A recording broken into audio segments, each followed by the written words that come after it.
Monster Hunter World is fun. That is what I said back on September 24th, 2018.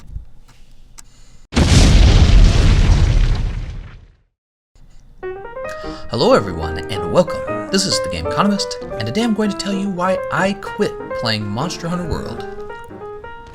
It had always been my dream to play a video game about beating up animals, as I really enjoyed the culture of that, and I think learning how to farm dung pods is really fun and it really broadens the way you think about life and the universe. As Oprah Winfrey once said, everyone looks at their own poop. And I thought that this was especially true for me when I would go around following apex monsters, hiding in the bushes, and waiting for them to drop a perfect little tubby custard for me to add to my item pouch. I spent a lot of time gathering poop for dung pods, but I never really got the chance to use them because I was always so concerned about how much effort it takes to farm those particular consumables, and I would then become reluctant to use dung pods except in the worst cases, like when Basilgeuse invades a second time. Thanks to everyone's support, I was able to achieve my dream of beating up animals, and I want to say thank you to everyone before we get into the video. Now let me talk a little bit about myself. Back in 2018, I went to a friend's party and he showed me a PC game called Monster Hunter World. Monster Hunter is just a clone of Pokemon where you beat up animals rather than capturing them and then having them beat each other up. I've seen other Pokemon ripoff games like Advanced Wars, Dark Souls, and Fortnite. But Monster Hunter was different. Unlike those games, Monster Hunter World requires skill. Unlike those games, in Monster Hunter World, you had to master a different weapon for every monster you fought. There wasn't a single solution to every problem. You know, a crutch that you could turn to whenever you wanted to quickly win.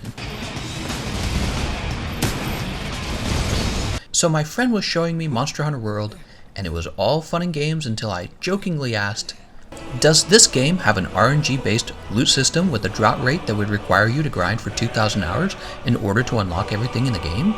My homie right then and there joined a gathering hub that was going to be fighting a large golden lizard lady where your entire goal is to undress her until she runs away in embarrassment, explaining to me that she has a loot pool of over 69 weapons and that they only drop after you've defeated her 420 times. Her name was Cove Taroth.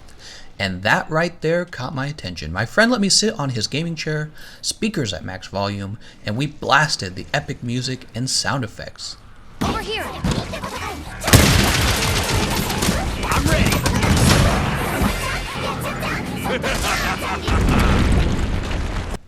I played the game, and it was much harder than I expected. At first sight, the game looks easy. You just run around with the hunting horn, trying to smash monsters on the head until little cartoonish stars float over their caved-in skulls. You know, it's just another game that incites violence against animals, right? Well, I was sitting at my friend's computer fighting Cove Taroth. I ended up carding the third time, just before we could win the siege, and then it turned out another team from the same session had already defeated Cove in a single run, so we didn't get any of the good relic rewards after like 20 minutes of fighting because of some arbitrary reward level mechanic. So I retried again and again. Each time I tried again, I felt like I was getting better because I realized all you have to do with the hunting horn is go over to a corner and help your team by completely staying out of the fight and spamming heals. That way, I never took any damage from the monster.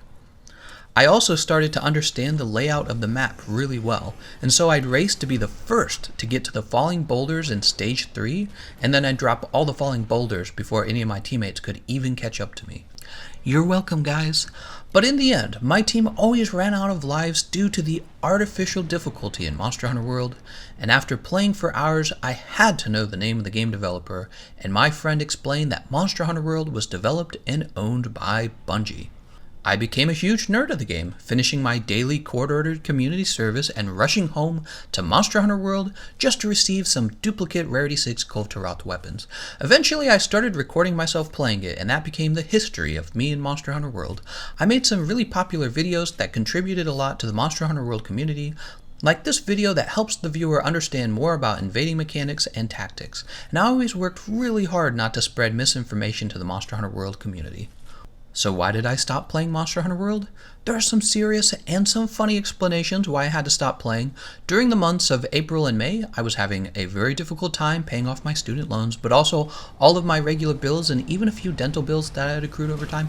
I mean, it's not that I wasn't making good enough money off of my counterfeit Pokemon card trading activities or making and selling gold in my hacked RuneScape accounts, but that was around the time that my online girlfriend explained that she would be needing me to start sending her a lot more money than I'm used to sending.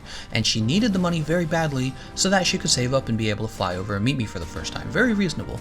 Secondly, I just got kind of lazy at playing the game, so that when I did have free time, I would lay around and watch someone else, a live streamer, play Monster Hunter World for me instead of having to grind Kulturalth myself. This was so much easier than playing the game that I even started clicking on obvious clickbait YouTube videos about the game, just because I'd rather listen to someone else talk complete bullshit for 10 minutes rather than go actually play the game. Finally, the core gameplay has become frustratingly repetitive as I gather up another 100 dung piles into my item pouch, just so that I can have a normal fight against the monster I specifically chose to fight, rather than that monster plus Basilgeuse. The general feeling I get when I play Monster Hunter World is that I've outgrown Arch-Tempered Elder Dragons, and now I'm just waiting for Extreme Arch-Tempered Elder Dragons and Extreme Arch-Tempered Behemoth to be announced. But more and more time has gone by and Bungie has been silent. I know most people enjoy the Extreme Behemoth and Arch-Tempered Elder Dragons, and they'd prefer if those monsters don't become any more difficult than they already are, but I realized I'm just not going to be satisfied by the core gameplay if Bungie doesn't innovate by adding new monsters made out of the same 4 monster skeletons that exist, giving them an unavoidable moveset, giving us a mantle that essentially allows us to cheese that moveset, and then giving those monsters a health pool of 20,000 HP rather than just 10,000 HP. Anyways, so now you guys know why I stopped playing Monster Hunter World. I know it's more of a negative video, I just had to get it off my chest.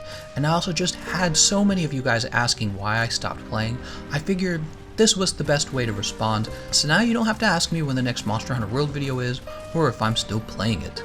Alright, well if you relate to anything I've said in this video, or want to have a reasonable conversation about it, then I'd love to read it in a comment below. And don't forget to subscribe, ring the bell, share the video, hit the like button, join me on Facebook, join me on Twitter, and donate to me on Patreon. That's everything I have to say. I want to thank you all for watching, and I'll see you guys next time.